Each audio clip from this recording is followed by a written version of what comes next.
Halo, selamat siang Tribuners. Anda sedang menyaksikan live update Tribun News edisi Sabtu 13 Agustus 2022. Siang ini akan kami sajikan informasi teraktual dan menarik yang dilaporkan secara langsung oleh reporter lapangan kami. Bersama saya, Meisada Sirait, inilah live update selengkapnya.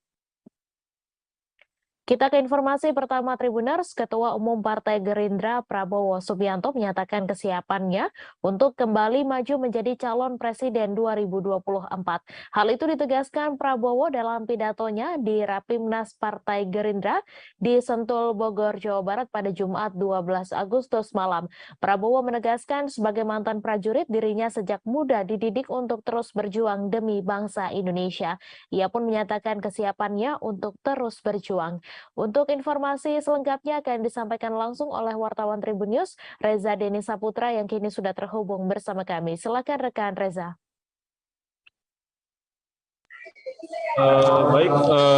Terima kasih Mei. Selamat siang Tribuners dan dapat dilaporkan hari ini memang betul bahwa Partai Gerindra menggelar Rapimnas sejak Jumat 12 Agustus 2022 dan hari ini adalah hari terakhir rapat pimpinan nasional Partai Gerindra, dan benar sekali bahwa dalam Rapimnas Gerindra tahun ini Prabowo Subianto kembali memutuskan untuk maju sebagai calon presiden di pemilu 2024. Hal itu usai Prabowo menerima sejumlah dorongan atau dukungan dari 34 Dewan Perwakilan Pimpinan Daerah, dari Partai Gerindra di seluruh provinsi di Indonesia, dan Prabowo menerima dukungan tersebut lewat pidatonya pada Jumat malam kemarin. Dia mengatakan bahwa sebagai prajurit tidak boleh ada kata menyerah untuk terus berjuang, baik itu dalam medan perang maupun dalam di medan politik. Adapun pada hari ini agenda Rapimnas sendiri yaitu Gerindra menyepakati kerjasama dengan Partai Kebangkitan Bangsa atau PKB dan hadir di lokasi Ketua Umum PKB Mohaimin Iskandar dan jajaran-jajarannya di Sentul, Bogor. Adapun penandatanganan piagam tadi dilakukan pada sekitar pukul 10 waktu Indonesia Barat, dan nampak memang riuh suara dukungan baik dari jajaran Gerindra maupun di PKB itu sendiri.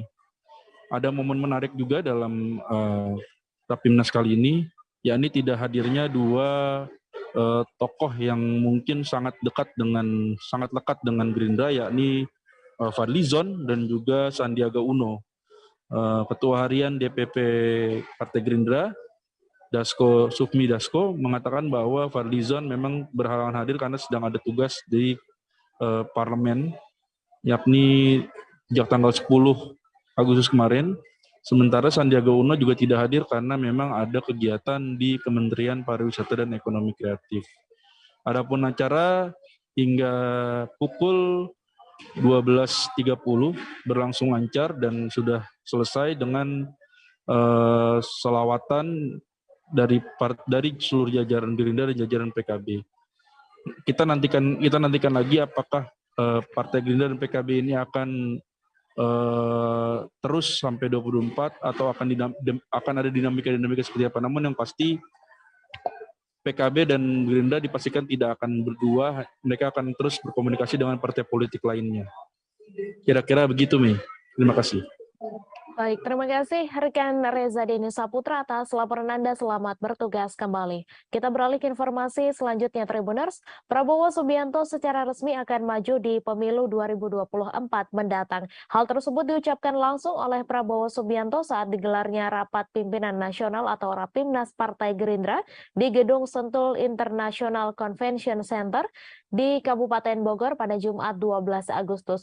Lebih lanjut, Prabowo Subianto menegaskan bersedia dengan seluruh jiwa dan raganya untuk menjadi calon presiden Republik Indonesia 2024. Untuk informasi selengkapnya akan disampaikan langsung oleh wartawan Tribun Bogor, Amar yang kini sudah terhubung bersama kami. Silakan rekan Amar. Ya baik, terima kasih rekan Mei.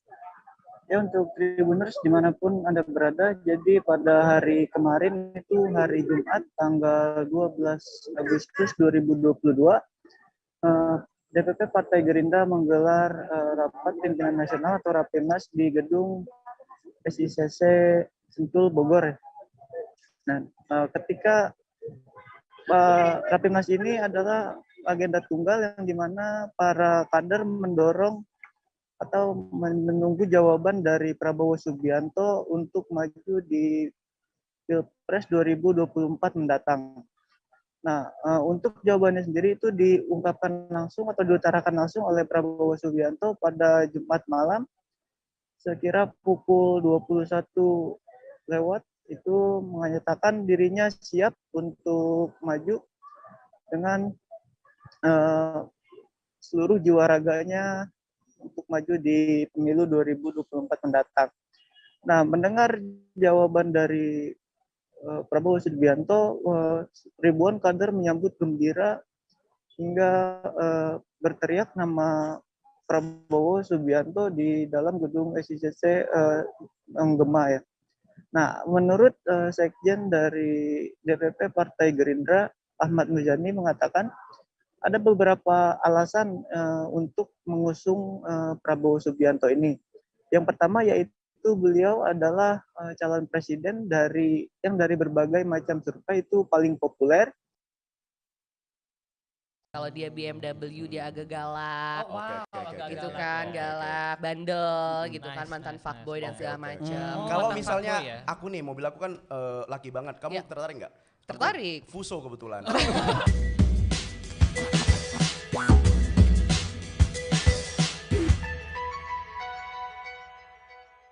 Kembali lagi di MLD Spot bersama gua Ozan Angkuti. Sebelum kita mulai episode ini, rambut baru gua gimana sobat-sobat MLD?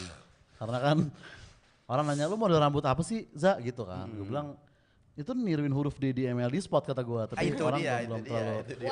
belum terlalu.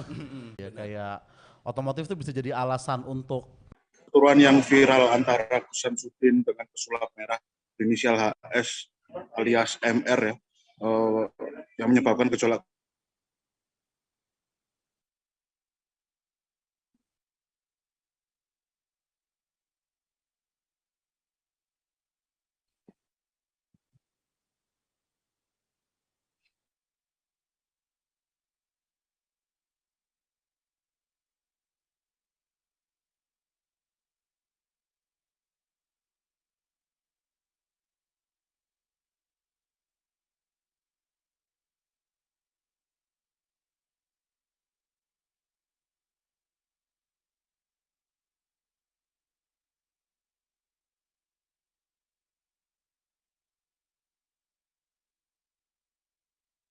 Mohon maaf Tribuners, wartawan kami terputus karena kendala koneksi. Kita beralih ke informasi selanjutnya. Indra Kesuma alias Indra Kents menjalani sidang perdana di ruang utama Pengadilan Negeri Tangerang pada Jumat 12 Agustus pagi. Pria kelahiran 1996 tersebut mendengar dakwaan yang dilontarkan oleh Kejaksaan Negeri Kota Tangerang Selatan. Ketua Majelis Hakim Rahman Raja Guguk memimpin sidang perdana Indra Kents beranggotakan Majelis Hakim Hengki Henry dan Lucky Rombot. Untuk informasi selengkapnya akan disampaikan langsung oleh wartawan Tribun Jakarta, Ega Alfreda yang kini sudah terhubung bersama kami. Silakan rekan Ega. Baik, terima kasih rekan Mei. Benar sekali dapat dilaporkan langsung dari Kota Tangerang bahwa pada hari Jumat 12 Agustus 2022 kemarin, Indra Kesuma alias Indra Kents menjalani sidang perdananya atau sidang pembacaan dakwaan terhadap tindak pidana dilakukan oleh pria kelahiran tahun 1996 tersebut. Dari pantauan tribunjakarta.com, sidang berjalan di ruang sidang utama sekitar pukul 11 waktu Indonesia bagian Barat, diketuai oleh Majelis Hakim Rahman Raja Guguk, lalu Majelis Hakim anggota Hengki Henry, dan Lucky Rombot. Nah, dari sidang tersebut, Indra Kents atau terdakwa utama ini tidak dihadirkan secara offline, melainkan dihadirkan secara daring dari Rutan Salemba, Jakarta Pusat. Nah, dari pembacaan dakwaan tersebut dibacakan oleh 22 jaksa penuntut umum dari Kejagung yang saat itu membacakan dakwaan-dakwaan atau tindak-tindak pidana yang dilakukan oleh Indra Kents mengenai investasi bodong binomo pada tahun lalu yang sempat viral di media sosial. Nah, Indra Kents ini sendiri atau Crazy Rich Medan ini sendiri dikenakan pasal berlapis yaitu diantaranya pasal 3 Undang-Undang RI nomor 8 tahun 2010 tentang pencegahan dan pemberantasan tindak pidana pencucian uang atau TPPU. Kemudian pasal 4 Undang-Undang RI nomor 8 tahun 2010 tentang pencegahan dan pemberantasan tindak pidana pencucian uang. Kemudian pasal 45A nomor 19 tahun 2016 tentang informasi dan transaksi elektronika atau UU ITE, dan terakhir pasal 378 tentang kasus penipuan. Nah, Indra Kents sendiri memang sengaja tidak dihadirkan oleh Kejaksaan Negeri Kota Tangerang Selatan karena alasan pemeriksaan dan juga alasan keselamatan dari terdakwa Indra Kents, karena memang saat 1-2 jam sebelum pelaksanaan sidang perdana Indra Kents ini, puluhan dari para korban binomo dari Indra Kents ini memang sempat menggeruduk Pengadilan Negeri Kota Tangerang karena ingin menuntut hak-hak mereka dan juga ingin meminta uang-uang mereka dikembalikan secara adil oleh Pengadilan Negeri Tangerang ataupun juga oleh terdakwa binomo Indra Kents. Namun karena dari alasan keselamatan dan juga alasan dari terlaksanakannya sidang secara tertib dan juga aman, Indra Kents ini sengaja tidak dihadirkan oleh Kejari Tangerang Selatan dan hanya dihadirkan secara online dari Rutan Salemba. Nah, memang para puluhan korban dari Indra Kents ini melaksanakan demo dengan cara memasangkan berbagai macam atribut seperti spanduk dan juga baju-baju dan poster-poster dari Indra Kents yang dicoreng, kemudian dengan kata-kata yang sedikit kasar karena memang mereka merasa ditipu dan sudah merugi hingga ratusan juta, bahkan ada sampai rugi miliaran rupiah. Nah, pendemo ini meminta kalau mereka itu atau si pengadilan negeri ini mengadili dan juga mendakwakan hukuman secara adil kepada Indra Kents karena memang dinilai sangat merugikan banyak masyarakat dari seluruh Indonesia, terutama dari Jabodetabek. Nah, informasi yang dari tribunjakarta.com himpun, Indra Kents ini telah merugikan sebanyak 108 orang dengan total kerugian mencapai 73,1 miliar rupiah, dan juga penyidik dari Kejari Kota Tangerang Selatan telah menyita beberapa dokumen digital, juga dokumen tertulis atau elektronik, juga ada 2 mobil mewah dari Indra Kents, yaitu mobil Tesla dan juga mobil Ferrari. Juga ada 3 rumah yang setelah disita, 12 jam tangan mewah, dan total uang 1,64 miliar rupiah yang disita oleh Kejari Tangerang Selatan sebagai barang bukti saat kasus persidangan yang menimpa Indra Kents tersebut. Begitu rekan main yang dapat dilaporkan dari Kota Tangerang. Baik, terima kasih rekan Ega Alfreda atas laporan Anda, dan Tribuners, wartawan kami juga telah menghimpun wawancara dengan kuasa hukum Indra Kents. Berikut tayangannya untuk Anda. Dari jaksa penuntut umum ya, kasasi itu ada berbagai macam, ada 3 jenis yang kita ajukan terkait dengan kompetensi dan terkait dengan dakwaan tidak dapat diterima.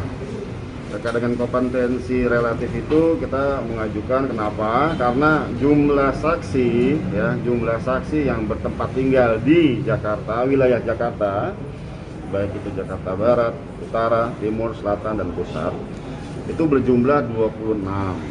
Sedangkan yang di Tangerang Selatan hanya 13 ya, dan saksi-saksi lainnya tersebar di seluruh wilayah Indonesia, seperti itu pertama. Terus kedua terkait dengan dakwaan tidak diterima lainnya adalah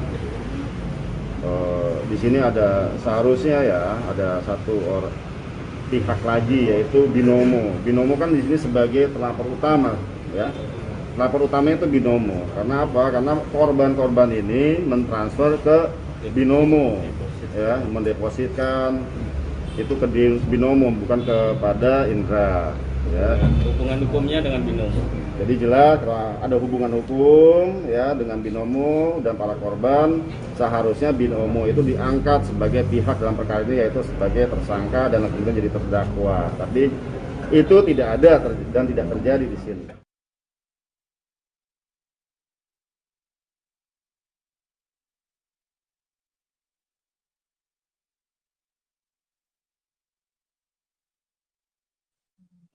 Maskapai penerbangan dari Timor Leste Aerodili melakukan uji coba penerbangan internasional dengan tujuan Bandara Internasional El Tari Kupang, Nusa Tenggara Timur. Untuk pertama kalinya, pesawat itu terbang lintas negara. Pada technical landing atau uji cobanya, Aerodili menggunakan pesawat Cessna 207. Uji coba penerbangan dilakukan pada Kamis 11 Agustus lalu, setelah sebelumnya terbang dari bandara di Dili, Timor Leste. Dalam penerbangan ini dibawa 3 pilot dan 1 mekanik yang mendarat dengan baik atau tanpa kendala di Kupang, Indonesia. Untuk informasi selengkapnya akan disampaikan langsung oleh wartawan Pos Kupang, Irfan Hoi, yang kini sudah terhubung bersama kami. Silakan rekan Irfan. Ya, Mei dan Tribuners, dapat saya sampaikan, seperti yang sudah disampaikan Mei juga, bahwa beberapa hari yang lalu di hari Kamis, pukul 9.30 waktu Indonesia Tengah, pesawat charteran Aerodili dari Timor Leste, tetangganya Indonesia yang ada di Pulau Timor sendiri, melakukan uji coba perdana terbang ke Bandara Internasional El Tari di Kota Kupang sendiri, Mei. Pesawat ini selama ini melayani rute domestik yang ada di Timor Leste sendiri dengan angkutan maksimal 7 penumpang. Menurut Presiden Direktur sendiri, dia menyampaikan bahwa ini merupakan kali pertama pesawat domestik yang ada di Timor Leste ini, Aerodili, melakukan terbang lintas negara, dan Indonesia, tepatnya di Bandara El Tari Kupang, menjadi wilayah pertama atau bandara pertama yang menjadi tujuan selanjutnya. Pihaknya juga berencana untuk melangsungkan uji coba yang kedua, yakni ke Australia. Namun sebelumnya pihaknya dari Aerodili sendiri akan melakukan izin teritori untuk melintasi antar wilayah atau antar negara tersebut, sama seperti yang dilakukan proses perizinan ketika melintasi wilayah Indonesia. Nah, untuk itu dia juga menyampaikan kerjasama terkait yang sudah dilakukan oleh Presiden Jokowi dan juga Presiden Timor Leste beberapa waktu lalu berkaitan dengan kerjasama untuk pembukaan penerbangan dan juga beberapa transportasi. Dia juga menyambut baik berkaitan dengan hal itu. Demikian, Mei. Baik, terima kasih rekan Irfan atas laporan Anda, dan Tribuners, wartawan kami juga telah menghimpun keterangan dari pilot sekaligus Presiden Direktur Aerodili. Berikut tayangannya untuk Anda. Sekarang sertifikat. Jadi selama ini kita terbang domestik. Kita tidak coba untuk internasional. Karena kita lihat dulu. Mungkin berikutnya selalu. Coba aja dulu dengan coba kecil dulu. Berarti selama ini pertama kali terbang internasional. Itu teknikal ini dulu. Tidak apply ke yang besar. Sekarang yang kecil ini kita coba. Kira-kira begitu. Berarti itu bagaimana, hanya untuk masuk tes saja? Istilahnya kita coba ya. Kalau terbangin dengan pesawat kecil kan lain daripada terbang dengan jet yang besar. Kita coba. Ini pesawat apa ini? Ini Cessna 207. Satu Balembar. Tapi hari ini teknikal ini berapa banyak pilot? Berapa banyak pilot yang dibawa? Kita semua ini cuma kru semua. 3 pilot sama mekanik 1. Maksud saya 3 pilot semua. Mekanik 1 orang kita. Teknikal. Langsung balik ke Timor Leste. 5-7 penumpang kok dia bawa 6 penumpang. Karena ada yang charter lah. Kuasa hukum Padepokan Nurzat Sejati, Supriyarno, menegaskan Padepokan yang dipimpin Gus Samsudin bukan ditutup, namun dihentikan sementara kegiatannya. Penegasan tersebut sengaja disampaikannya atas adanya surat pernyataan yang sempat diteken Rahmat Santoso, Wakil Bupati Blitar, pada Senin 8 Agustus dan disampaikan ke publik di Pendopo Pemkab Blitar pada Selasa 9 Agustus. Untuk informasi selengkapnya akan disampaikan langsung oleh wartawan Tribun Jatim, Luhur Pambudi, yang kini sudah terhubung bersama kami. Silakan rekan Luhur. Oke, baik, Mei. Jadi perseteruan yang viral antara Gus Samsudin dan pesulap merah Marcel Radival yang diketahui merupakan gejolak kerusuhan masyarakat di sekitar Padepokan Gus Samsudin yang berlokasi di Blitar, Jawa Timur sekitar sebulan yang lalu berbuntut panjang ya. Diduga karena menimbulkan kegaduhan masyarakat di sekitar wilayah Padepokan yang berlokasi di Desa Rejo Winangun, Kecamatan Kademangan, Blitar, Jawa Timur. Akhirnya Forkopimda Kabupaten Blitar membuat surat rekomendasi penutupan sementara aktivitas Padepokan milik Gus Samsudin hingga batas waktu yang tidak ditentukan dimulai sejak Senin 8 Agustus 2022. Itu disampaikan langsung oleh Rahmat Santoso, Wakil Bupati Blitar pada hari Selasa bulan Agustus 2022 yang menjelaskan bahwa terdapat hasil asesmen yang mengidentifikasi kalau Padepokan tersebut adalah memfasilitasi pengobatan tradisional dengan madu, media madu ataupun obat herbal, namun diduga ada kecenderungan penggunaan metode praktik keparanormalan di situ sehingga menyebabkan pihak Forkopimda akhirnya dan mendasari juga adanya bentuk aktivitas kerusuhan yang terjadi di sekitar situ, maka dilakukan upaya untuk melakukan penutupan sementara. Namun bagi pihak kuasa hukum dari Gus Samsudin yang bernama Supriyarno, pihaknya memiliki pemahaman tersendiri mengenai adanya surat penutupan dari pihak Forkopimda Kabupaten Blitar tersebut. Jadi bahwasanya surat tersebut hanya bersifat penghentian sementara aktivitas Padepokan. Jadi bukan menutup secara keseluruhan atau ansih dari keberadaan Padepokan tersebut, tapi hanya bersifat sementara mengenai aktivitas dari Padepokan milik Gus Samsudin. Karena menyusul adanya kerusuhan sesaat dan sesudah kedatangan dari pesulap merah yang terjadi pada bulan lalu. Kemudian mengenai izin dari adanya Padepokan tersebut, pihak Gus Samsudin yang disampaikan oleh Supriyarno kuasa hukumnya masih tetap berizin, masih tetap akan diupayakan untuk memiliki izin untuk pemijatan atau pengobatan, karena hal ini berkaitan dengan metode utama pengobatan yang dilakukan oleh Gus Samsudin yang menggunakan metode pemijatan. Kemudian menurut keterangan dari Gus Samsudin tersendiri setelah kemarin jalan pemeriksaan di Polda Jatim atas adanya upaya aduan terhadap pesulap merah, tidak ada upaya penutupan yang dimaksudkan dari pihak Forkopimda Jatim, namun penutupan yang berbuah yang sempat ditafsirkan sebagai pencabutan izin adalah karena pihak Forkopimda Jatim menyebut karena si bangunan Padepokan tersebut tidak memiliki izin pendirian bangunan yang menurut keterangan dari Gus Samsudin memang kondisi bangunan dari Padepokan tersebut dalam keadaan masih proses perbaikan atau proses pemugaran atau proses pembangunan. Dan sejak awal dibukanya Padepokan tersebut memang untuk izinnya adalah bukan izin untuk mendirikan pondok pesantren, namun itu adalah Padepokan yang berformat menyediakan suatu perkumpulan majelis untuk pengobatan yang dikelola oleh 60 orang terapis dari kalangan santri yang dipimpin oleh Gus Samsudin, ada di Kabupaten Blitar, Jawa Timur. Dan penghentian aktivitas pengobatan di Padepokan tersebut diakui oleh Gus Samsudin menyebabkan pendapatan untuk mekanisme pembangunan pondok pesantren yang memang rencananya akan dibangun di area Padepokan memang sempat terhambat, dan itulah mengapa menyebabkan pihak Gus Samsudin akhirnya melaporkan pihak Marcel Radival atau pesulap merah itu ke Mapolda Jatim, dan belakangan diketahui ternyata pihak Gus Samsudin tidak hanya melaporkan si pesulap merah itu ke Mapolda Jatim semata, tapi juga akan melaporkan si pesulap merah ini ke Mapolres Blitar atas adanya dugaan kerusuhan yang dibuat oleh pihak si pesulap merah dalam video yang sempat viral beberapa waktu yang lalu.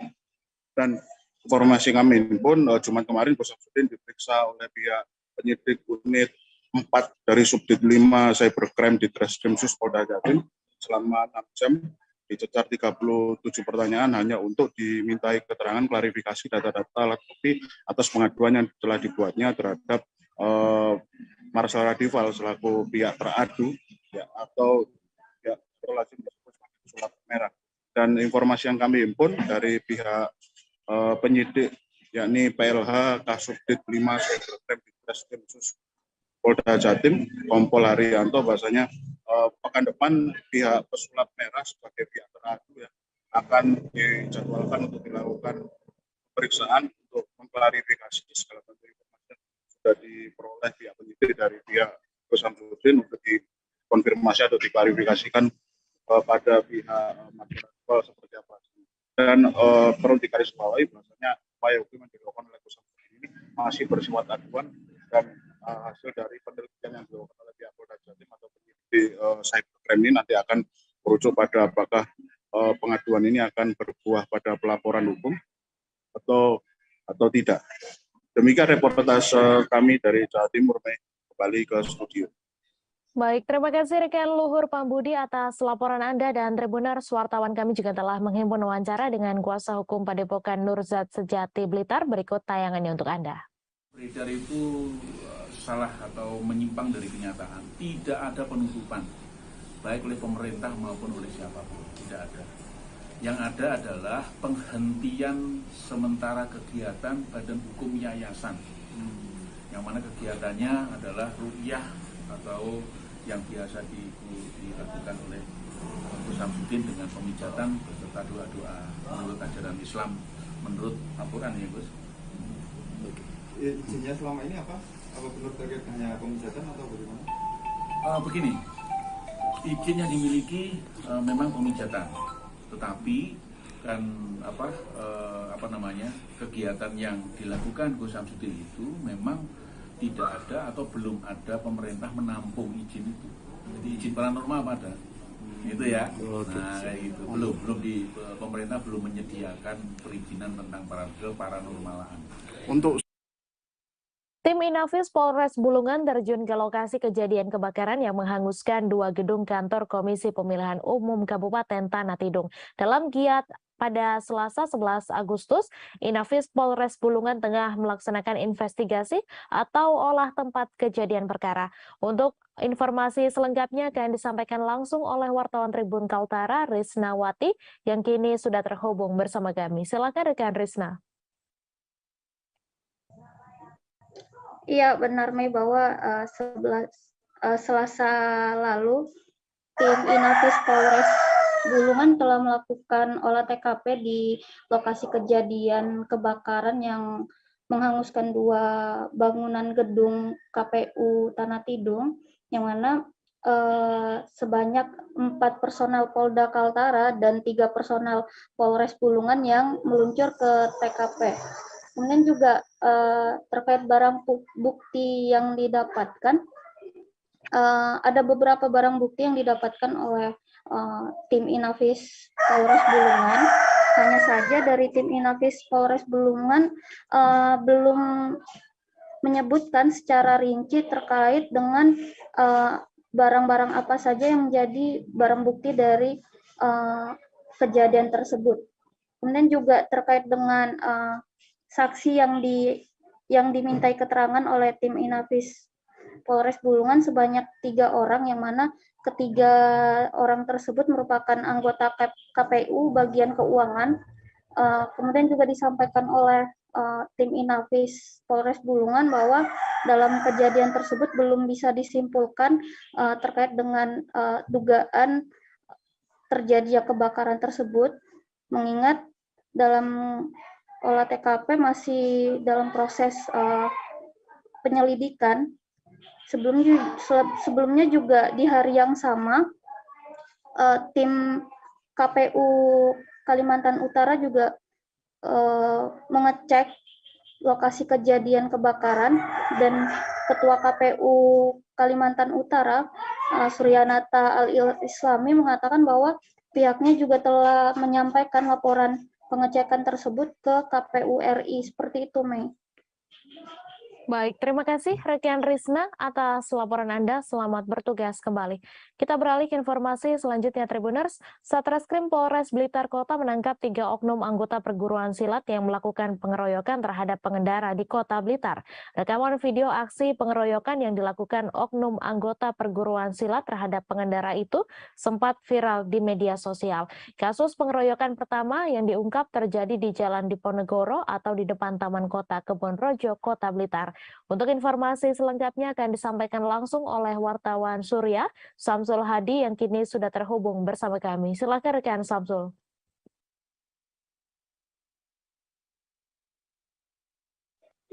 Ya, baik. Polres Blitar Kota telah menangkap 3 oknum anggota perguruan silat di ketiga oknum ini telah melakukan pengeroyokan dan pengendara di wilayah Kota Blitar. Kejadian pengeroyokan itu pada 1 Agustus lalu ketika ada pemisahan warga baru atau anggota baru di perguruan Pencak silat di Kota Blitar. Ya, untuk ada 2 lokasi pengeroyokan itu, yaitu pertama di Jalan Diponegoro atau tepatnya di depan Taman Kota Kota Blitar, dan pengeroyokan kedua berada di Jalan Imam Bonjol di dekat Kabupaten Kota Blitar. Ya, untuk kasus pengeroyokan pertama itu ada seorang warga, kebetulan dia berhenti ketika melintasi di Jalan Diponegoro berpapasan dengan konvoy anggota pencaksilat yang tidak menghadiri acara pengesahan warga berhenti di jalan, tapi korban ini sempat merekam aksi konvoy, lalu jadi rombongan konvoy ada yang mengetahui aksi korban dan korban lalu akan pengambilan dan diikuti beberapa orang lain juga melakukan pengalihan terhadap korban. Sedangkan yang pengeroyokan terjadi di Jalan Imam Bonjol atau dekat Polsek Pengambilan itu korbannya adalah seorang ojek online. Ya, modusnya hampir sama, jadi korban ketika naik sepeda motor berpapasan dengan konvoy pelaku, korban sudah menepi, tapi sama rombongan pelaku dipukul, lalu diambil beberapa orang dan dilakukan pengeroyokan. Video aksi pengeroyokan itu sempat viral di media sosial dan para korban juga melapor ke Polres Blitar Kota. Dari rekaman video itu polisi akhirnya dapat identifikasi para pelaku dan melakukan penangkapan. Jadi sampai hari ini baru ada pelaku yang ditangkap. Informasi dari Kapolres kemarin masih ada beberapa pelaku lagi. Jadi kasusnya masih dalam pendalaman dan masih ada beberapa pelaku yang mungkin terlibat dalam peristiwa itu. Jadi untuk kasus itu juga mendapat perhatian dari Ikatan Pencaksilat seluruh Indonesia Kota Blitar, dan dia mengeluarkan statement IPSI itu mendukung langkah polisi yang melakukan proses hukum dari anggota perjuangan Blitar dan melakukan tindakan kekerasan terhadap masyarakat maupun perusakan terhadap fasilitas di Kota Blitar. Dan ini bagi IPSI sebagai wajib anak polisi ini adalah bagi para anggota atau yang berperilaku kekerasan terhadap masyarakat, dan kedepannya diharapkan sudah ada lagi kejadian serupa. Dan kasus ini sampai hari ini ditangani oleh Satreskrim Polres Blitar Kota. Demikian laporan dari Baik, terima kasih rekan Samsul Hadi atas laporan Anda, dan Tribuners, wartawan kami juga telah menghimpun wawancara dengan Kapolres Blitar Kota. Berikut tayangannya untuk Anda. Jumat, tanggal 12 Agustus 2022, Polres Blitar Kota kembali akan melakukan rilis terhadap pengungkapan kasus tindak pidana di muka umum, yaitu bersama-sama melakukan kekerasan terhadap orang oleh Satreskrim Polres Blitar Kota. Dasarnya adalah LP B100/8 Romawi 2022 SPKT Polres Blitar Kota pada tanggal 1 Agustus 2022. Untuk tersangka ada 2 kejadian, yaitu yang pertama adalah TKP di depan Kebun Rojo, saudara RDI dan saudara RD, yang kemudian adalah TKP di Simpang 3 Jalan Imam Bonjol, yaitu adalah saudara BDW. Dapat kami sampaikan secara umum pada saat itu sedang terjadi kegiatan pengesahan warga baru PSHT yang ada di Kota Blitar. Kemudian ada sekelompok konvoi kendaraan yang melintas wilayah Kota Blitar menuju kabupaten, dan pada saat perjalanan itu ada warga yang kebetulan merekam. Kemudian korban atas nama S ini dilakukan penganiayaan karena tadi berusaha merekam pada saat ada rombongan melintas. Dan yang kedua, pada saat melintasi kebun lagi Jalan Imam Bonjol di Simpang 3, korban Keinginan rujuk ditolak seorang pria paruh baya di Kabupaten Tanah Toraja, Sulawesi Selatan nekat menghabisi nyawa istrinya. Pelaku ialah Hasan Basri berusia 70 tahun yang membacok istrinya bernama Zubaidah. Pelaku kini sudah ditahan di rutan Polres Tanah Toraja dan terancam hukuman mati.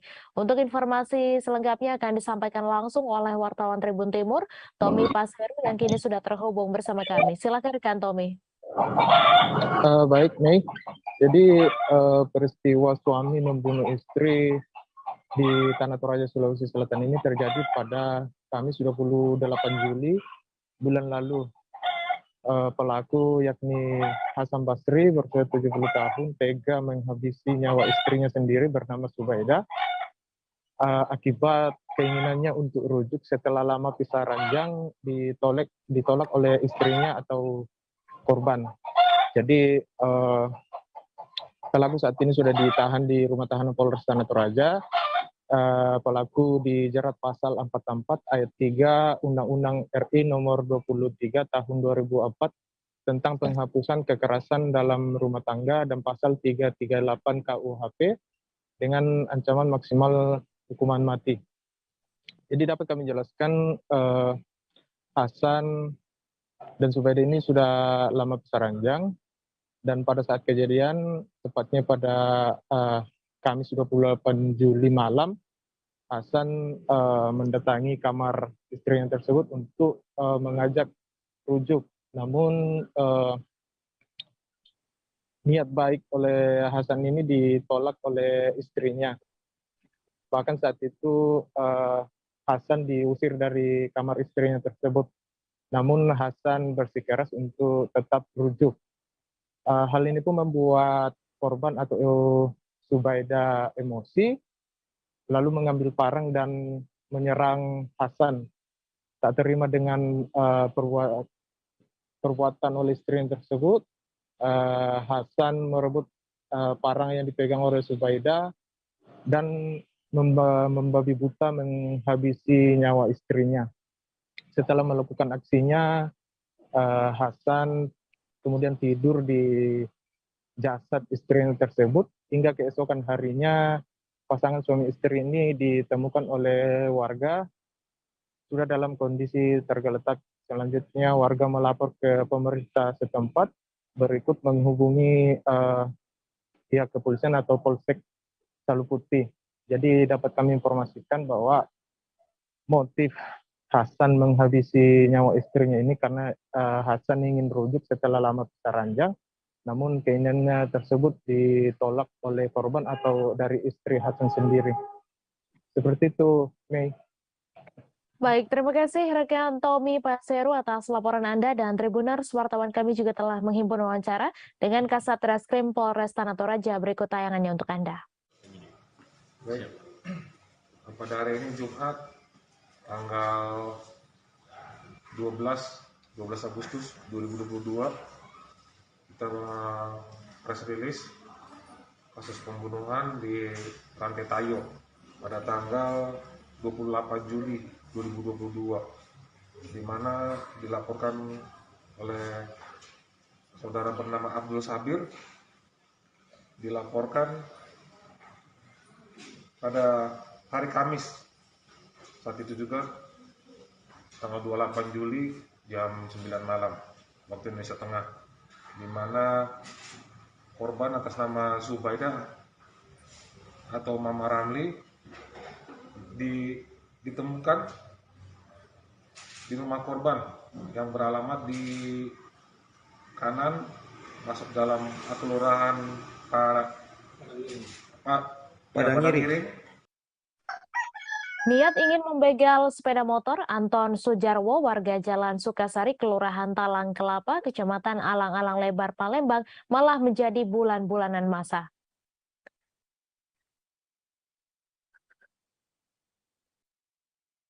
Apesnya sebelum diamuk masa, pria ini sudah lebih dulu dihajar korban saat memberi perlawanan di lokasi kejadian. Untuk informasi selengkapnya akan disampaikan langsung oleh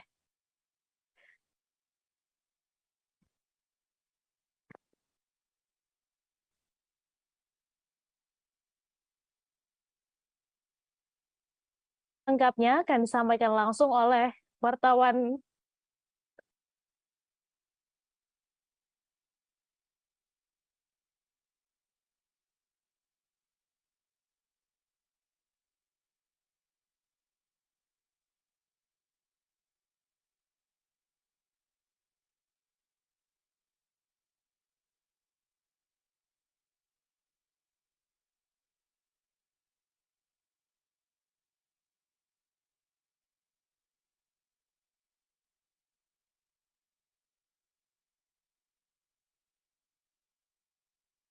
Niat hati ingin membegal sepeda motor Anton Sujarwo warga Kelurahan Talang Kelapa, Kecamatan Alang-Alang Lebar, Palembang, malah menjadi bulan-bulanan masa. Apesnya sebelum diamuk masa, pria ini sudah lebih dulu dihajar korban saat memberi perlawanan di lokasi kejadian.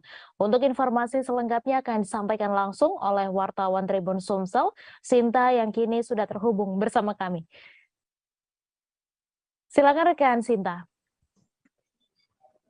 Baik, terima kasih Mei, di mana Tribuners kami melaporkan bahwa seorang begal di Kota Palembang ini babak belur dihajar oleh massa. Tapi memang sebelum dihajar oleh massa, begal yang bernama Anton Sujarwo ini sudah lebih dulu babak belur dihajar oleh korbannya sendiri. Peristiwa itu bermula ketika tersangka hendak membegal seorang ayah yang akan mengantar pergi sekolah kedua anaknya. Satu anak duduk di depan dan satu anak lagi duduk di belakang dengan menggunakan sepeda motor. Di mana tersangka sendiri mengaku bahwa dia melakukan aksi begal ini karena dia merasa kepepet habis kalah judi slot dan langsung menggadaikan sepeda motor adiknya sebesar 700.000. Lantaran tersangka ini tinggal menumpang di rumah adiknya yang ada di Kota Palembang sehingga dia takut untuk pulang. Jadi ketika dalam perjalanan pulang itu mau berjalan kaki terlihat sebuah kayu yang tergeletak di pinggir jalan dan bertepatan dengan itu muncul pula sepeda motor korban di mana pada saat itu pelaku maksud kami tersangka langsung berpikir untuk membegal korban sendiri. Namun pada saat aksi begal itu dilakukan, rupanya korban memberi perlawanan sengit, di mana tersangka sendiri sempat bergelut dengan ayahnya, maksud kami pengendara sepeda motor. Di saat itu terjadi, anak korban dari belakang memukul kepala tersangka ini dengan menggunakan helm sehingga dia terkapar dan di saat bersamaan warga pun datang, seperti itu. Baik, terima kasih rekan Sinta atas laporan Anda dan Tribuners wartawan kami juga telah menghimpun wawancara dengan Kanit Reskrim Polsek Sukarami. Berikut tayangannya untuk Anda. Korban, kemudian sepeda motor korban, kemudian laju udara.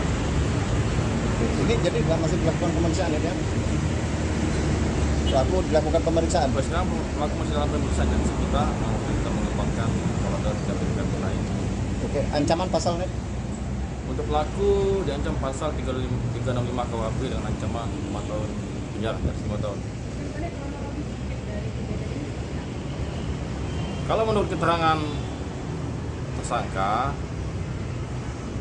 dia ini ada kecanduan judi slot. Kemudian dia coba mencari uang kan secara cepat. Jadi subuh tadi dia ngelihat korban lewat, kemudian dia langsung sembunyi di semak-semak, kemudian mengambil kayu, kemudian ketika korban lewat di depannya langsung dihadang dan langsung dipukul korban. Sebuah rumah semi permanen ludes terbakar di tebing gadai Jalan Sudirman, Kelurahan Tanjung Muntok, Bangka Barat pada Jumat 12 Agustus siang. Rumah tersebut rata dengan tanah setelah dilalap si jago merah kurang lebih 1 jam. Beruntung saat kejadian tidak ada korban jiwa, lantaran Sopian yang tinggal di sana tidak ada di rumah. Dugaan sementara kebakaran itu disebabkan tindakan seorang penghuni rumah yang merupakan ODGJ. Untuk informasi selengkapnya akan disampaikan langsung oleh wartawan Bangka Pos, Yuranda yang kini sudah terhubung bersama kami. Silakan rekan Yuranda.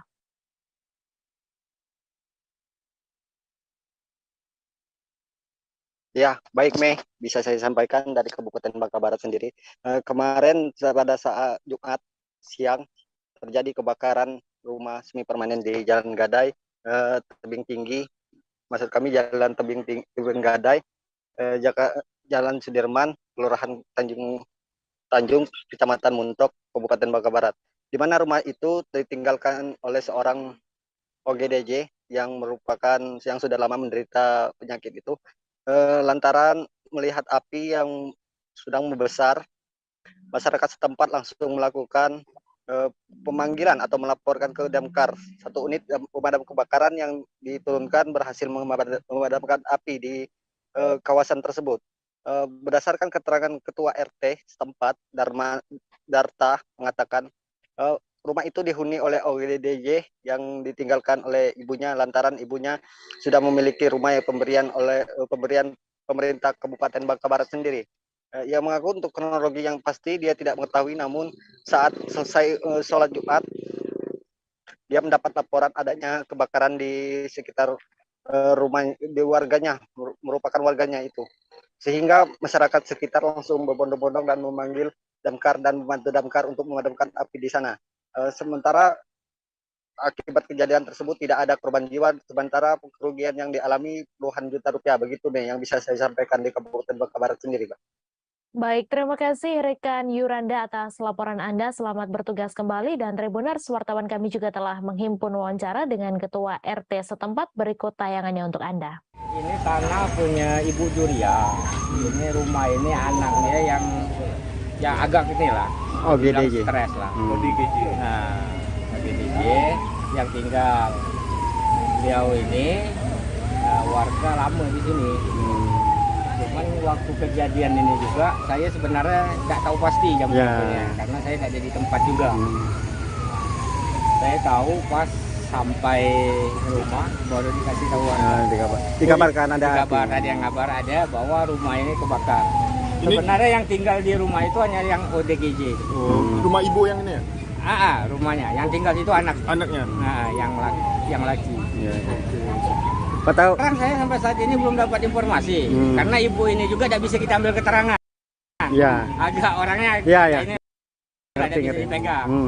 Nah, kalau dia cerita gitu. Satu unit mobil Mitsubishi Colt Diesel bernomor polisi EB8456G di Kabupaten Manggarai Barat terbakar pada Kamis 11 Agustus. Mobil tersebut mengangkut sejumlah alat kesehatan yang dibawa dari Labuan Bajo. Namun truk pengangkut mengalami kecelakaan di Jalan Trans Flores Labuan Bajo Ruteng, tepatnya di pertigaan Dopo, Kecamatan Beliling, Kabupaten Manggarai Barat. Untuk informasi selengkapnya akan disampaikan langsung oleh wartawan Tribun Flores, Gecio Viana, yang kini sudah terhubung bersama kami. Silakan rekan Gecio. Baik, selamat siang rekan Mei. Selamat siang Tribuners dimanapun Anda berada. Dapat saya laporkan langsung dari Labuan Bajo, Kabupaten Manggarai Barat, Provinsi Nusa Tenggara Timur. Kebakaran mobil terjadi di Kabupaten Manggarai Barat.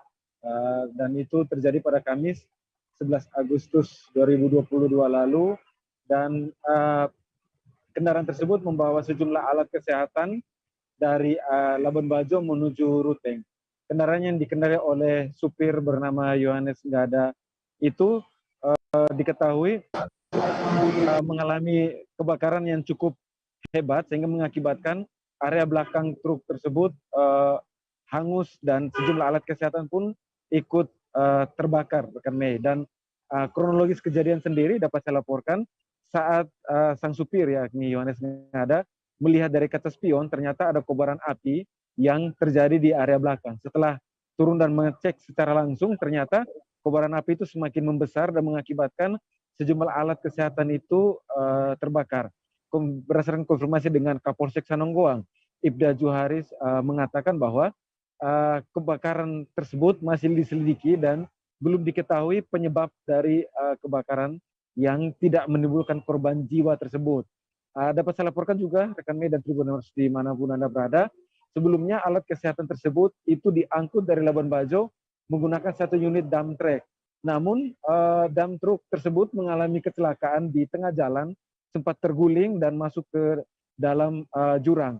Pihak kepolisian dalam hari ini Ibtu Royke Wirditi selaku Kasat Lantas Polres Manggarai Barat menjelaskan kecelakaan tersebut diakibatkan karena rem dari kendaraan tersebut yang mengalami blong, sehingga alat kesehatan yang rencananya akan dibawa ke Sumba dibawa oleh mobil truk yang selanjutnya mengalami kebakaran yang dibawa oleh supir yang bernama Yohanes Ngada. Sampai saat ini pihak kepolisian pun masih melakukan penyelidikan penyebab dari kejadian tersebut. Namun dapat dipastikan bahwa kebakaran tersebut itu berasal dari alat kesehatan yang dievakuasi menggunakan mobil tersebut. Demikian rekan. Baik, terima kasih rekan Gesio Viana atas laporan Anda. Selamat bertugas kembali. Kita beralih ke informasi selanjutnya, Tribuners. Seluruh jemaah haji Indonesia akhirnya telah meninggalkan Tanah Suci pada Sabtu 13 Agustus waktu Arab Saudi.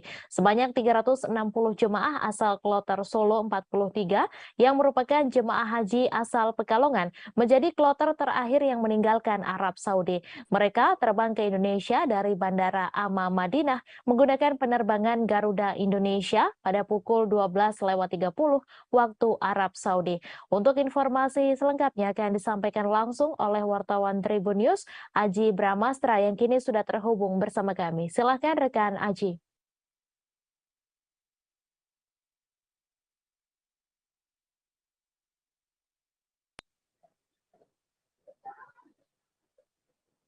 Baik, Mei, saat ini saya berada di Bandara Amir Muhammad Abdul Aziz di Madinah, Arab Saudi.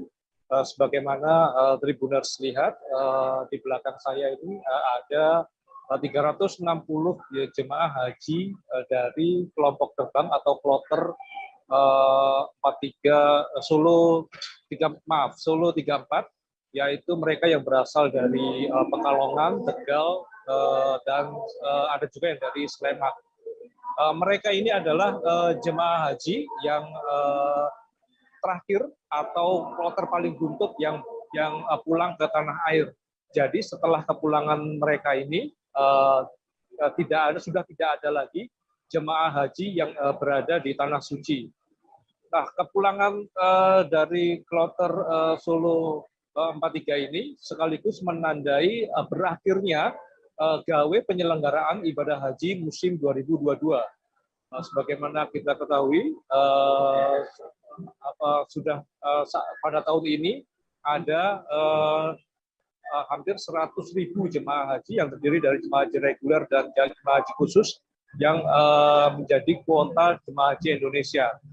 Nah, pada hari ini sebagaimana kita lihat ini adalah suasana Bandara AMMA Madinah, di mana kloter haji dari kloter Solo 43 bersiap untuk terbang ke tanah air.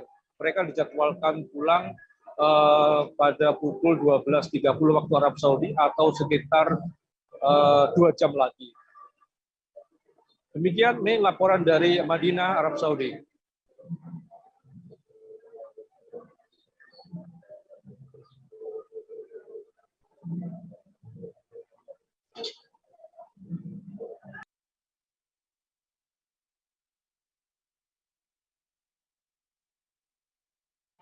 Karena sekali lagi ucapan terima kasih yang kedua kami sampaikan kepada seluruh jajaran petugas ya, PPS semuanya, Pak Arsa, Pak Dubes, Pak Konjen, Pak Kementerian Kesehatan ini yang telah menjadi bagian dari panitia nasional. Dalam rangka memeriahkan hari ulang tahun ke-77 Republik Indonesia, Korcap Rem 172 PD18 Cendrawasih menggelar perlombaan memasak kepada para ibu-ibu Persit. Perlombaan tersebut diikuti oleh 20 grup, yakni Persit Kocap terdapat 5 grup, Persit Cabang Jayapura ada 2 grup, dan Persit Wamena ada 2 grup. Kemudian Persit Sarmi 2 grup, Yahoo Kimo 2 grup, dan Persit 7562 grup dan lainnya. Untuk informasi selengkapnya akan disampaikan langsung oleh wartawan Tribun Papua, Calvin Erari yang kini sudah terhubung bersama kami. Silakan rekan Calvin.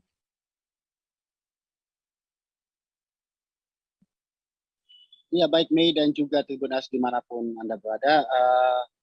Pada saat ini kita melihat bagaimana dalam menyambut hari ulang tahun Republik Indonesia yang ke-77 tahun, Korem 172 menggelar lomba masak kepada para ibu-ibu Persit, Tribuners. Dan juga dalam perlombaan ini terlihat bahwa antusias para ibu-ibu Persib cukup tinggi untuk menampilkan berbagai olahan masak mereka, Tribuners. Nah, dalam ini juga terlihat tema yang diangkat dalam perlombaan tersebut adalah bahan-bahan lokal seperti yang dikenal di Papua adalah sagu, umbi-umbian, dan juga singkong dan lain sebagainya, Tribuners.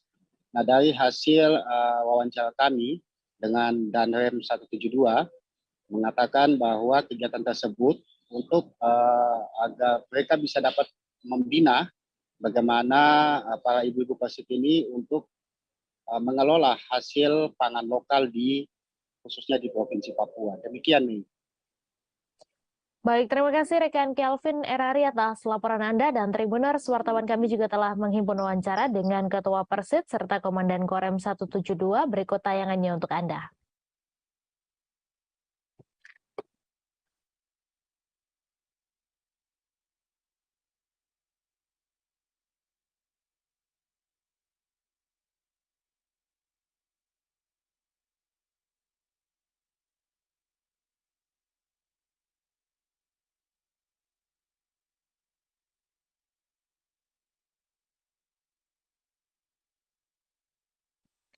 Para anak muda Banjarmasin dan sekitarnya yang menyukai bergaya dengan fashion street kini terfasilitasi setelah hadirnya Duta Fashion Week di Duta Mall Banjarmasin. Gelaran perdana event fashion ala Citayam Fashion Week itu pada Jumat 12 Agustus malam di Zebra Cross yang ada di lantai 2 pusat perbelanjaan tersebut. Para model menggunakan gaya busana yang fashionable, casual, dan trendy street fashion ala luar negeri. Busana yang dikenakan mulai dari kemeja, sneaker warna-warni, celana, rok, dan juga gaya busana muslimah terkini. Untuk informasi selengkapnya akan disampaikan langsung oleh wartawan Banjarmasin Post, Salmah Saurin, yang kini sudah terhubung bersama kami. Silakan rekan Salmah. Baik rekan Mei, saya laporkan dari Banjarmasin. Duta Fashion Week yang berlangsung pada Jumat 12 Agustus 2002 malam tadi, yang bertempat di Zebra Cross atau di lantai 2 pusat perbelanjaan Duta Mall Banjarmasin, yang akan menjadi wadah anak muda berekspresi secara aman dan nyaman tentunya. Gelaran perdana event fashion ala Citayam Fashion Week ini menampilkan 40 model Banua asal Banjarmasin. Nah, tentunya para model, baik itu cowok dan cewek ini berlenggak-lenggok mengenakan pakaian atau busana yang fashionable tentunya, yang casual, trendy, yang street fashion ya, ala luar negeri. Busana yang dikenakan mulai dari kemeja, sneaker warna-warni, menggunakan atau dengan gaya celana, rok, dan juga gaya busana muslimah yang terkini tentunya keluarannya. Para model mengenakan pakaian dari brand-brand fashion yang ada di tenan-tenan Duta Mall ini. Tentunya bagi masyarakat yang berkeinginan atau ingin juga bergaya, bisa menggunakan nantinya Zebra Cross ini, dan para model pada malam dilalui para model ini adalah Zebra Cross yang tentunya lintasan hanya mobil-mobil pengunjung Duta Mall saja. Tentu keamanannya tetap terjaga, dan berbeda dengan Zebra Cross yang ada di jalan raya tentu sangat ramai. Kalau di sini tentu sangat aman, karena sisi keamanan juga ada petugas pengatur arus lintas setempat. Tentunya harapan penyelenggara acara ini, hadirnya Duta Fashion Week di Duta Mall Banjarmasin ini dapat memfasilitasi anak muda di Kota Banjarmasin dan juga sekitarnya yang berkunjung di Kota Banjarmasin maupun di pusat perbelanjaan ini, dan tentunya akan menjadi lebih mereka percaya diri dalam berfashion, selain juga dengan cara menggunakan busana-busana yang ada di tenan-tenan di Duta Mall ini akan turut membantu para UMKM di Kalimantan Selatan. Jadi event ini rencananya menjadi event reguler yang jadwalnya nanti akan mereka atur apakah nanti sebulan sekali atau bagaimana nantinya?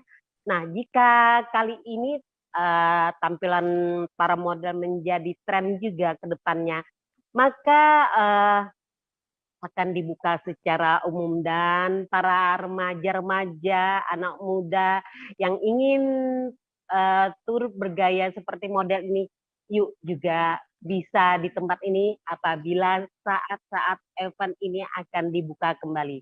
Nah, begitu rekan Mei, laporan dari aku. Baik, terima kasih rekan Salma atas laporan Anda. Selamat bertugas kembali. Kita beralih ke informasi selanjutnya, Tribuners. Ihtisar, warga Gampong Cotmane, Kecamatan Jempa, Aceh Barat Daya, meninggal dunia pada Jumat 12 Agustus malam. Dia adalah penumpang truk Colt diesel yang jatuh ke parit di persimpangan jalan 2 jalur menuju kompleks perkantoran Aceh Barat Daya. Tiba-tiba pengemudi truk angkutan barang tersebut hilang kendali dan menabrak traffic light hingga terperosok ke dalam parit. Untuk informasi selengkapnya akan disampaikan langsung oleh wartawan Serambi News, Taufik Zas, yang kini sudah terhubung bersama kami. Silahkan rekan Taufik.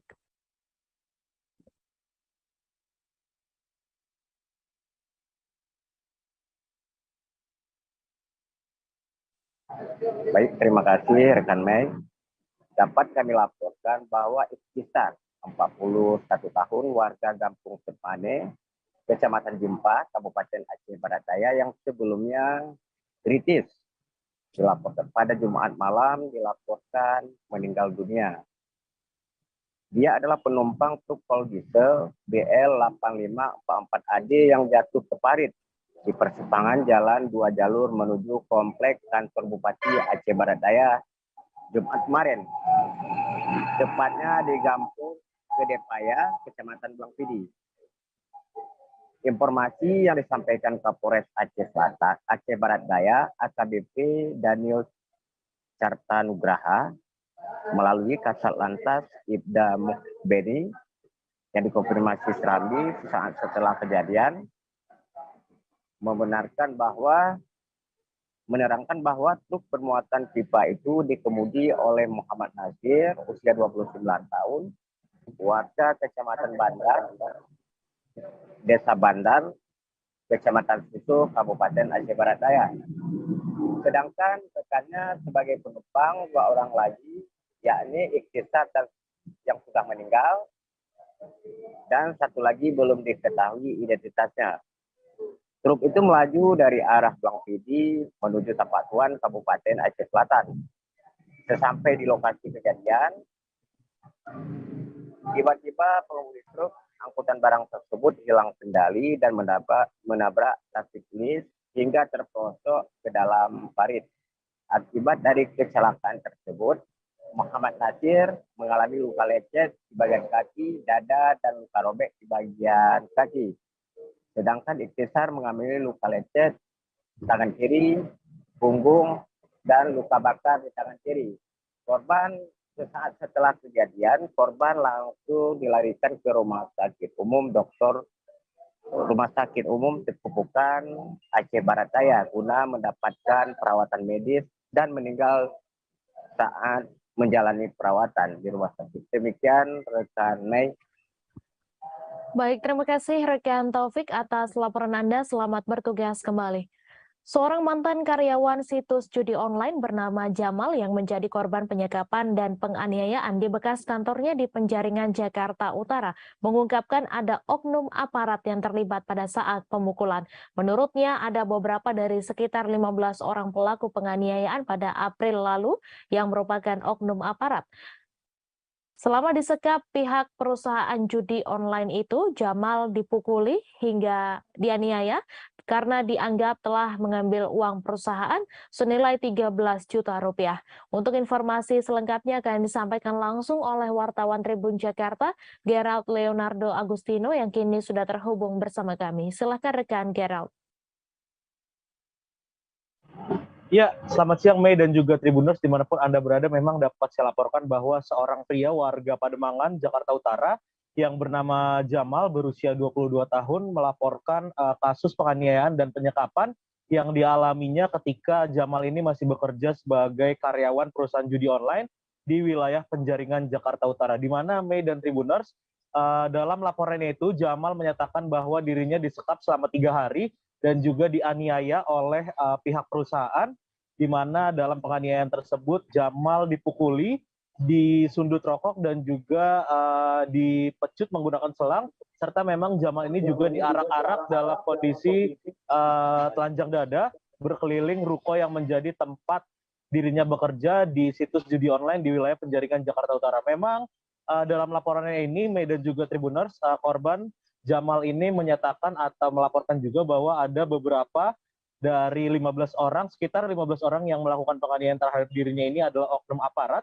dan memang oknum aparat ini menurut korban juga sempat melakukan penganiayaan atau pemukulan terhadap Jamal pada bulan April lalu ketika dirinya masih bekerja sebagai customer service di perusahaan yang bergerak di bidang situs judi online tersebut. Memang Mei dan juga Tribuners, dalam laporannya ini Jamal menyatakan bahwa pada sekitar tanggal 12 April 2022 silam, korban sempat dipanggil oleh atasannya ke salah satu ruangan di ruko di wilayah Penjaringan untuk diinterogasi karena memang atasannya menemukan adanya uang perusahaan senilai 13 juta rupiah yang memang diduga diambil oleh Jamal. Dan ketika diinterogasi, Jamal memang mengatakan bahwa sempat dirinya tidak kooperatif, sehingga pihak atasannya pun melakukan pemukulan. Dan setelah penganiayaan pertama itu, Jamal akhirnya langsung mengaku dengan jujur bahwa memang dirinya telah mengambil uang perusahaan sebesar 13 juta rupiah. Memang Jamal ini menyatakan uang tersebut digunakannya untuk keperluan pribadi, terutama juga untuk memenuhi kebutuhan seorang anaknya. Mei dan juga Tribuners, kasus ini sudah dilaporkan pada bulan April, dan hingga saat ini pihak kepolisian dari Polres Metro Jakarta Utara terus melakukan penyelidikan, dan berdasarkan keterangan dari Kasat Reskrim Polres Metro Jakarta Utara yakni AKBP Febri Ismanjaya, memang yang bersangkutan menyatakan bahwa kasus ini sudah diproses dan sudah masuk ke dalam tahap penyidikan, namun saat ini polisi memang belum menetapkan tersangka dari pihak-pihak yang dilaporkan oleh korban. Dan terkait dengan oknum aparat yang sempat dilaporkan oleh korban Jamal ini, pihak kepolisian juga terus melakukan pendalaman apakah memang benar yang bersangkutan ini atau orang-orang yang dilaporkan ini adalah merupakan aparat dari oknum aparat dari kesatuan tertentu. Saat ini juga polisi sudah memeriksa saksi-saksi termasuk rekan-rekan korban di perusahaan situs judi online tersebut, termasuk pula istri korban yang pada saat kejadian memang sempat melihat ketika suaminya atau Jamal ini dilakukan penyiksaan, penyekapan, dan juga penganiayaan oleh rekan-rekannya di situs judi online di wilayah Penjaringan, Jakarta Utara tersebut. Polisi pun masih melakukan proses lebih lanjut untuk menentukan apakah ada pihak-pihak yang nantinya akan ditetapkan sebagai tersangka dari kasus penyekapan dan juga penganiayaan ini. Adapun pasal-pasal yang diterapkan memang berdasarkan keterangan Satreskrim Polres Metro Jakarta Utara ialah pasal terkait dengan penganiayaan terhadap korban Jamal. Kembali kepada Anda, Mei. Baik, terima kasih rekan Gerald atas laporan Anda. Selamat bertugas kembali, dan Tribuners, wartawan kami juga telah menghimpun wawancara dengan korban. Berikut tayangannya untuk Anda. Ini dicikokin obat-obatan dari anak-anak. Ya, kronologinya gimana sih, Bang? Awal mulanya kan saya memakai uang sekitar 13 juta. Setelah itu saya diinterogasi oleh bos ini. Emang awalnya saya nggak kooperatif, untuk tidak jujur. Setelah saya dipukulin, akhirnya saya jujur. Setelah saya udah jujur, tapi saya tetap dipukulin oleh orang-orang sono, karyawan sono. Setelah saya dipukulin, gak lama dia mencikokkan saya obat-obatan. Setelah saya udah cikokin obat-obatan, lalu saya diarak-arak, tidak pakai busana lah, tidak pakai apa segala macam, cuman celana dalam saja. Lakukan penganiayaan ke Abang ini sekitar berapa orang, Bang? Sekitar 10 sampai 15 orang. 10 sampai 15 orang. Ini dilakukan di mana sih, Bang? Dilakukan di Komplek Toho Ruko Kamal Muara, Penjaringan, Jakarta Utara. Tempat apa itu, Bang? Tempat situs judi online. Apa? Situs judi online. Situs judi online? Iya. Nah, berarti Abang bekerja di situ ya? Iya, betul. Abang dibawa kemana saat itu, Bang? Saat itu saya dibawa ke ke ruangan, tadinya kan tempat isolasi buat COVID, karena udah nggak ada COVID lagi kan, jadi kosong, saya ditempatin di situ, disekap di situ, dan dikunci dari luar. Oke. Awalnya gimana Bang sampai Abang dipanggil ke situ? Awalnya dipanggil atau gimana sih Bang? Saya emang awalnya sih dipanggil saya oleh atasan saya untuk dibawa ke ruang meeting untuk ditanya-tanya. Itu kejadiannya berapa lama sih Bang? Kejadiannya kalau dari saya itu, saya disekap itu 3 hari. Cuman kejadian yang saya setelah ini udah hampir 3 bulan, jalan 4 bulan. Oke. Oh berarti Abang di sana disekap selama 3 hari? Iya betul. Leg 3-nya saya ditebus langsung sama abang saya. Pemukulan di hari pertama? Iya, di hari pertama saja. Oke. Terus yang diarak juga? Di hari pertama. Oke. Abang sudah lama bekerja di perusahaan ini? Sekitar 1 tahun kurang lebihnya. Menjelang peringatan Hari Ulang Tahun ke-77 Kemerdekaan Republik Indonesia, penjual bendera merah putih mulai menjamur. Seperti yang terlihat di sepanjang jalan mentok Kota Pangkal Pinang, Kepulauan Bangka Belitung.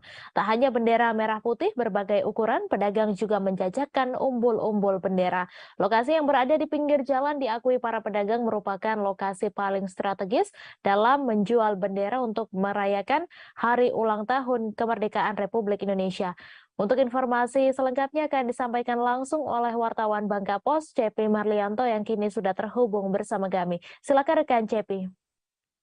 Baik, terima kasih rekan Mei dan pemirsa Tribunus dimanapun berada. Memang menjelang peringatan Hari Ulang Tahun Kemerdekaan Republik Indonesia ke-77, sejumlah penjual pernak-pernik kemerdekaan ataupun bendera merah putih di Kota Pangkal Pinang, Kepulauan Bangka Belitung sudah mulai menjamur sejak akhir Juli 2022 kemarin, di mana berdasarkan keterangan dari seorang pedagang, yakni Asep, mengaku dirinya sendiri datang ke Pangkal Pinang untuk berjualan bendera, di mana memang setiap menjelang Hari Kemerdekaan Republik Indonesia, ia bersama beberapa rekannya datang dari Garut, Jawa Barat untuk menjajakan pernak-pernik bendera kemerdekaan Republik Indonesia untuk memperingati kemerdekaan Indonesia ke-77 pada tahun ini.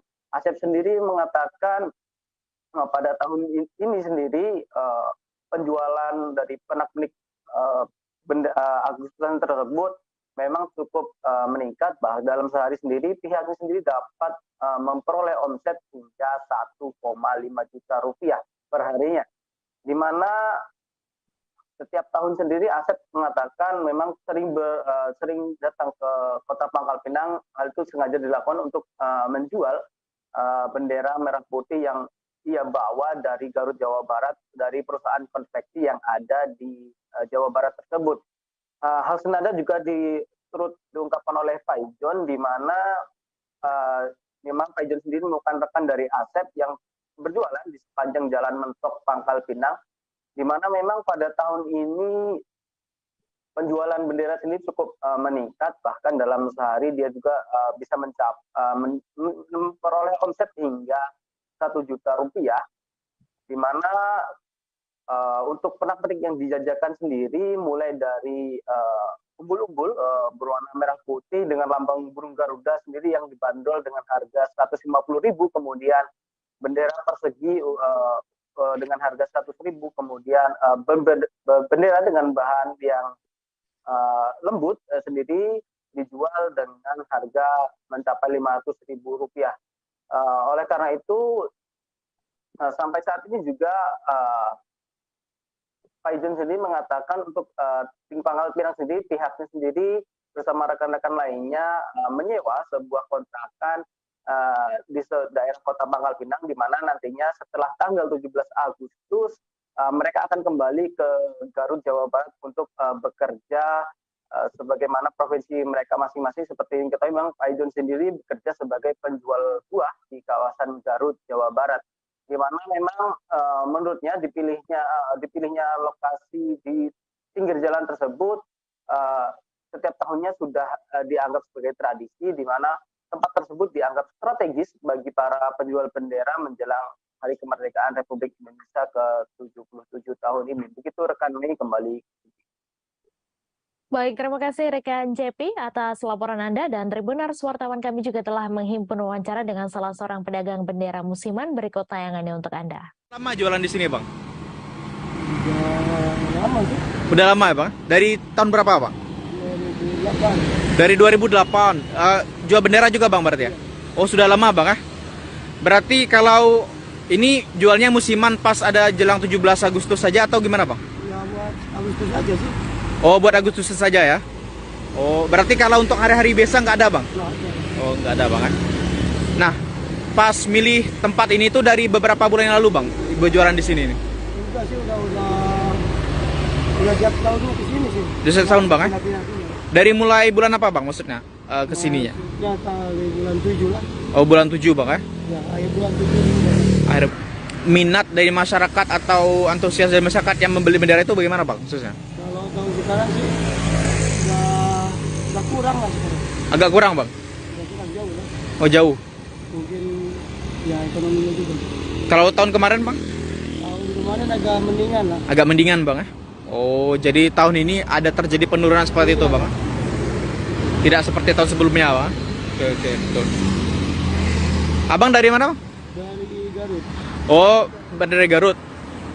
Berarti memang stay di Bangka apa? Enggak. Oh, enggak stay di Bangka, Bang. Berarti ke sini kalau jual bendera aja, Bang, ya? Oke, baik. Yuk, 5, 4. Bisa.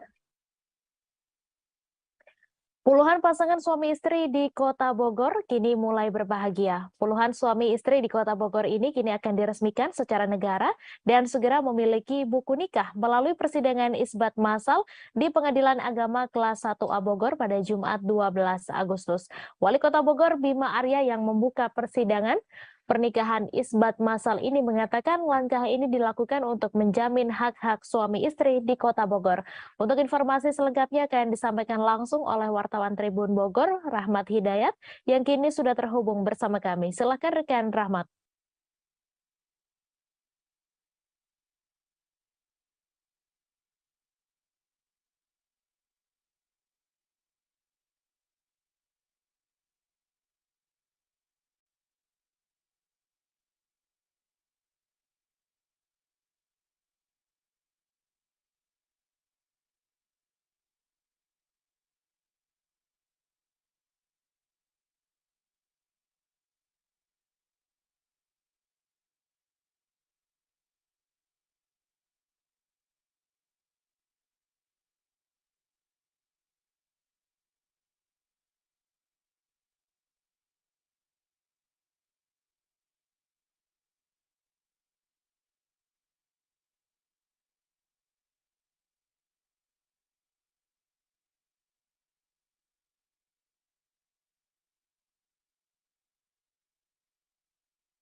Ya baik, Mei dan rekan-rekan Tribuners lainnya dapat kami sampaikan bahwasanya memang pada hari kemarin, hari Jumat 12 Agustus 2022, puluhan pasangan suami istri di Kota Bogor dikumpulkan di Pengadilan Agama Kelas 1A Kota Bogor.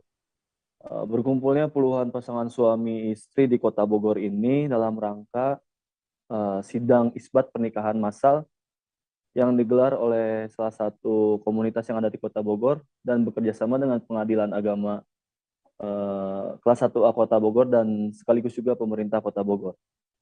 Tujuan sidang isbat pernikahan massal bagi puluhan pasangan suami istri yang di Kota Bogor ini dalam rangka untuk memenuhi hak-hak mereka sebagai warga negara dalam pengurusan administrasi dan memudahkan mereka ke depannya untuk mengurus administrasi seperti pembuatan paspor, persyaratan umroh dan haji, dan persyaratan administrasi lainnya. Nah, tujuan pernikahan sidang isbat ini pun lantaran disebabkan karena puluhan pasangan suami istri yang berkumpul pada hari kemarin di Pengadilan Agama Kelas 1A Kota Bogor ini, lantaran puluhan suami istri ini, atau lebih tepatnya sekira 22 pasangan suami istri ini, tidak mempunyai buku nikah, ataupun artinya tidak diakui secara negara pernikahan mereka, namun hanya sebatas diakui secara agama. sidang isbat pernikahan massal di Pengadilan Agama Negeri ini pun langsung dibuka oleh Wali Kota Bogor Bima Arya Sugiarto. Beliau mengatakan bahwasanya hal ini penting dilakukan untuk menjamin hak-hak mereka karena selama ini sebelum mereka tercatat di negara, pasangan suami istri ini sangat susah ataupun sangat kesulitan untuk mengurus administrasi, entah itu pembuatan paspor, pembuatan akta kelahiran, dan administrasi lainnya. Dan Bima Arya pun yang hadir sebagai pembuka acara sekaligus saksi pernikahan isbat ini pun nantinya akan kembali mengumpulkan puluhan pasangan suami istri ini pada tanggal 20 Agustus 2022 untuk dilakukan resepsi pernikahan, dan dirinya pun memastikan untuk hadir sebagai saksi dalam resepsi pernikahan itu. Kemudian kami mendapatkan informasi tambahan dari Ketua Pengadilan Agama Kelas 1A Kota Bogor. Beliau mengatakan kepada kami dari 22 pasangan ini merupakan hasil saringan dari 45 pasangan suami istri yang ada di Kota Bogor. Kenapa diambil 22? Beliau mengatakan bahwasanya sisa ataupun setengahnya dari pasangan suami istri ini tidak memenuhi persyaratan. Adapun persyaratan yang diajukan oleh Pengadilan Agama ini terlebih dari persyaratan yang tidak menyalahi aturan dari sidang isbat pernikahan massal ini. Salah satunya ketika ditemukan adanya kejanggalan ataupun pasangan suami istri sebelumnya sudah mempunyai istri ataupun suami, nantinya itu tidak lolos dikarenakan menurut Pengadilan Agama Negeri 1 Kota Bogor ini, kasus tersebut bisa dikatakan sebagai kasus poligami liar. Dan alhasil pada hari kemarin hanya diambil 22 pasangan suami istri dari 45 pasangan suami istri yang sudah mendaftar di Pengadilan Agama Negeri, Pengadilan Agama Kelas 1A Kota Bogor. Dan dirinya pun senada dengan Bima Arya ataupun Wali Kota Bogor ketika sudah diputuskan di Pengadilan Agama, kemudian persyaratan ini akan dibawa ke KUA masing-masing pasangan suami istri ini untuk segera mendapatkan buku nikah dan diakui secara negara. Serta pasangan suami istri yang sudah diakui secara negara ini akan memperoleh hak-haknya secara maksimal dalam pengurusan administrasi yang selama ini merasa kesulitan ketika dilakukan oleh pasangan suami istri yang hanya diakui secara agama. Begitu, Mei, laporan yang bisa kami sampaikan. Baik, terima kasih Rahmat Hidayat atas laporan Anda, dan Tribuners, wartawan kami juga telah menghimpun wawancara dengan Ketua Pengadilan Agama Kelas 1A Kota Bogor. Berikut tayangannya untuk Anda. Banyak yang mengajukan permohonan. Kalau terkait isbat katanya pesertanya ada berapa? 22, Indonesia 22. Ya, kita awalnya memang terdaftar 45, tapi kita saring persyaratan-persyaratan. Kita tidak ingin menetapkan sah nikah orang, tapi akan menimbulkan dampak di kemudian hari, umpamanya kita sahkan ini, nyatanya dia punya istri, berarti poligami liar gitu. Kita sahkan umpamanya, kalau sudah disahkan nyatanya dia punya istri, berarti ada anak yang dalam perkawinan misalnya ada anak yang sudah ada buku nikah, nanti bersengketa dia. Jadi kita saring betul, makanya jadi 22 jadinya. Jadi kita tidak ingin menetapkan perkawinan yang tidak sesuai syarat dan buktinya. Hanya yang mungkin tidak didaftarkan saja, mungkin karena tidak ada uang, tidak ada terlalu jauh, terlalu sibuk, akhirnya lupa daftar di KUA. Tapi syaratnya cukup, itu yang benar. Kita syaratnya. Ya, walinya wali yang berhak, ada saksinya, ada maharnya. Ini kebanyakan walinya yang tidak wali yang berhak, yang menikahkan umpamanya tetangga apanya, KUA-nya aja, atau orang wali hakim bukan yang ditunjuk resmi, tetapi Pak Ustadz di kampungnya aja. Padahal bapaknya ada, padahal kakak bapaknya nggak ada, kan pindah ke Informasi tadi sekaligus menutup perjumpaan kita dalam live update hari ini. Jangan lupa saksikan informasi terbaru lainnya hanya di kanal YouTube Tribun Network. Terima kasih atas kebersamaan Anda. Saya Meisa Desirait beserta kru yang bertugas pamit undur diri dan sampai jumpa.